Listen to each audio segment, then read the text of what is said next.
So part number 3, and it says when use a specialized grinding implements, the use of specialized grinding implements. As mentioned in the previous, so on Yom Tov, Shabbos, many of them, not all, but many of them would be muktzah. You would not be allowed even to touch because there is no practical applications. Okay, so let's see.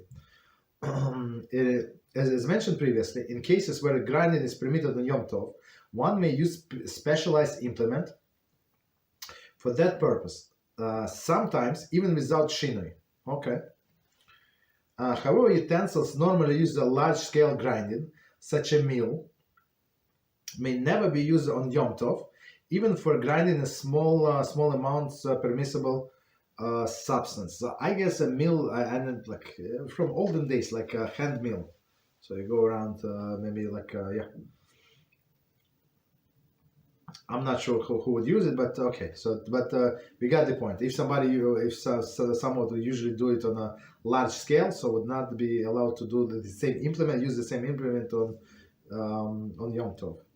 As a household grinder, although normally used for grinding on a small scale, resembles a mill. Okay. So again, not electric one, of course. Therefore, there are certain instances in which the use is permitted. Okay. However, since this rule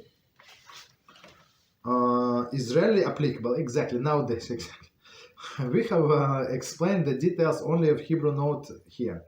Okay, no problem. So meaning what? Meaning that the grinders, all the grinders that we have today, they're electric, so they're forbidden. Okay. I guess we can stop here.